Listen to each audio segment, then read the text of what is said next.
You ever feel like an underdog? You ever feel totally outnumbered or outgunned or just like you are just have no hope of winning? That's what we come up against in 1 Samuel chapter 14. It's a great story. Israel is kind of boxed in by the Philistines. They are seriously outnumbered. They are seriously outgunned, and they don't know what to do. So most of the army is just camped out around a pomegranate tree, just kind of camping out, just kind of hoping everything goes away. But then there's Jonathan. Jonathan is Saul's son. He's the son of the king, and he is a serious stud. He is a awesome superhero, action hero kind of guy. Despite the fact that his dad is becoming a little crazier every day, Jonathan is serving God, and he's kind of rising above his family's dysfunction. He's rising above the dysfunction of his father, and Jonathan is a rock star. He has this high voltage faith. He's fearless, and he's got the spirit of giddy up, where he's like, let's do this thing because God is on our side. And let's start in chapter 14. We're going to start verse 6. It says this. This is Jonathan talking. Let's go across to the outpost of those pagans. Jonathan said to his armor bearer, perhaps the Lord will help us, for nothing can hinder the Lord. He can win a battle, whether he has many warriors or only a few. You hear that? That kind of sounds like giddy up to me. We are on God's side. He doesn't need a whole lot of people to bring an incredible victory. The armor bearer says, do whatever you think is best. I'm with you completely, whatever you decide. Giddy up!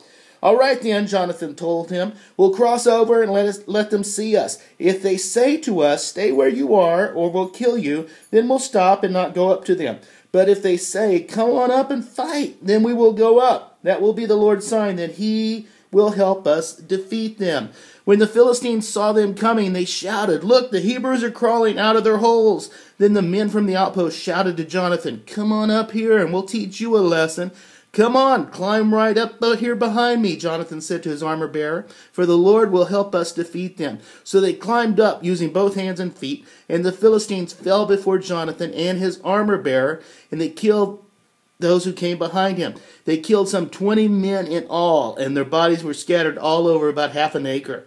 Suddenly, panic broke out in the Philistine army, both in the camp and in the field, including even the outpost and raiding parties.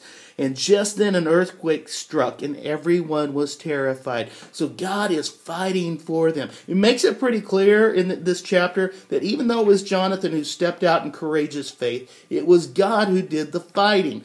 The two kind of work together. We step out in bold, crazy faith, and God steps in and does something amazing.